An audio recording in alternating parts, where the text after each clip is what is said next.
Hi, Michael. Hi, Dale. We are in Cairo on the River Nile. You don't live here. You're visiting like I am, but... I am indeed, for the same reason. Right. We're here for Maker Faire Cairo. But, Michael, you were at the very first Maker Faire doing Indeed. the Play Day area. Well, let's see.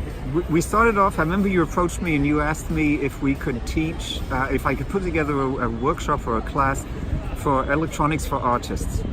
And over the months, as we kept talking about it, and we met a few times to go and buy supplies, it just kind of kept changing and changing until on the day that the fair opened, we had, I think I counted about 11 tons of salvaged electronics equipment and machines and scrap equipment from all kind of places, scrap material from all kind of places.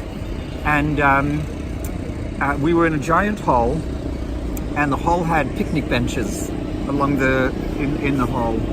And at first I thought the picnic benches were going to be it would interfere with the process. But then at the end it ended up being a wonderful thing, because what happened is that people came in, families came in to relax because there was all this space to sit, and they were under no pressure to actually do anything. And then they started seeing all these supplies and all the people around them doing amazing things, and they'd start taking something apart, or they'd start gluing things together. They maybe start working on something with their neighbors. And over the 2 days of the fair, there were thousands of people that came through and built amazing things. Sometimes by taking things apart, sometimes out of new supplies, sometimes they were just, sort of visual, artistic things. Sometimes they were digging into the electronics and making new circuits, and it was just this wonderful creative process. Yeah.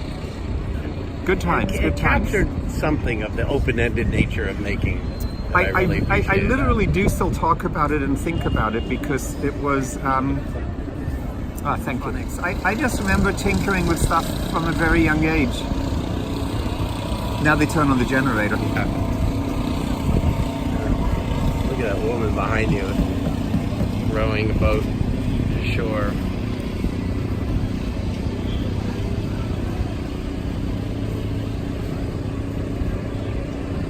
I was telling you earlier that it's so refreshing. Sorry, I don't want to take you away from No, it's fine. It's so refreshing to come to Cairo, where there's all this stuff going on. After living in Dubai in Abu Dhabi for a couple of years, where everything is so polished and pristine and brand new. Right. So tell people where you live. Segue into that. Yeah. So after many years of tinkering with electronics, and eventually I studied electrical engineering and worked in that profession for a while, I was really not interested in building more video cassette recorders or DVD players or whatever the latest consumer electronic product was.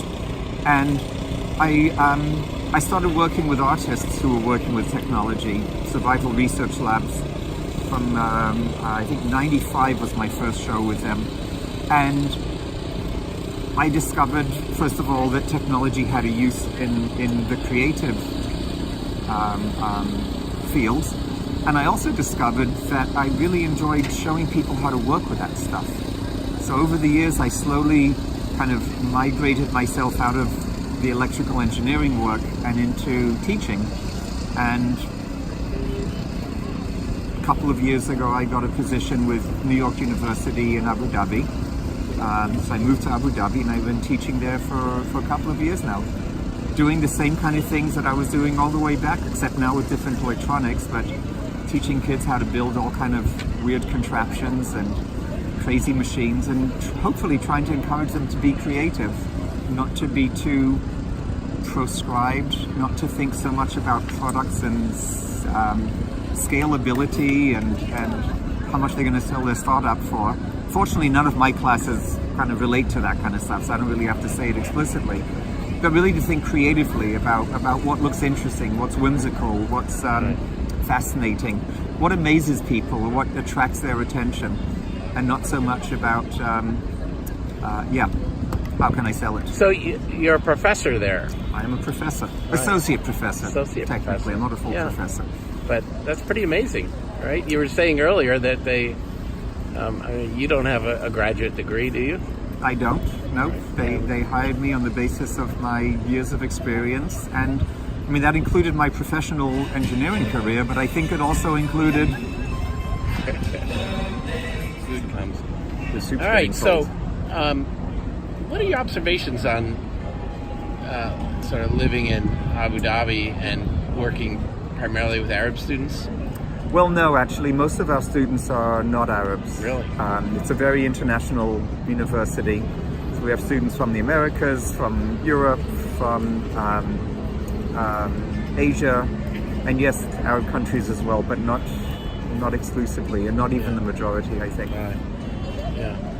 It's a hard university to get into, so these are very, very clever students, very, very driven, very high achievers. Sometimes I have to prod them a little bit to think creatively, but I think that was the case all along. Yeah. Given them permission to kind of go wild with their ideas, I think that was universal in all of my teaching career. Some of the most difficult stuff, or one of the most interesting things that I found, is the difficulty I've had getting surplus or salvage material. I really find that inspires my work, and I think to an extent it inspires a lot of makers. I mean, that's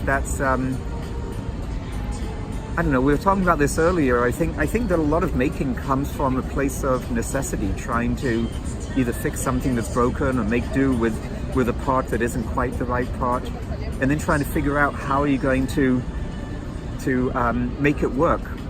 And the mindset in Abu Dhabi is, well, if you just need something, go out and buy it, go out and order it, get it delivered, and get the right thing. I was actually working with a colleague yesterday, or a couple of days ago. I had some idea of a way to try to make it easier for my students to join shafts of different diameters. And after I described some of the ideas that I had, he said, well, why don't you just order the shaft couplers of the different sizes? And originally I realized that I just didn't want to spend the money to buy something brand new, but also that it was the fun of trying to make something. But just as we were talking earlier, is that really where my time is best spent? Maybe it's best to just have all the shaft couplers of the different diameters and be creative in some other way. Yeah. But I do miss that working with salvage material. Yeah. Okay. So, what does creativity mean in this culture? Is it, we're talking about a little bit. Well, this idea of opening people up to what's possible. We were talking a little bit earlier about the startups and the products, and I don't think that's certainly not what we were talking about. Right. I heard a story many years ago when I was working as an engineer, and somebody or it was a factory that made certain things, and somebody who was visiting there said, "Oh, I didn't know you could make those things. I thought you had to buy them." And there was that disconnect between, even if you buy them, somebody somewhere must make these things. And I think to me that creativity is being able to imagine something and figure out how to make it when you don't have a place to buy it. Yeah.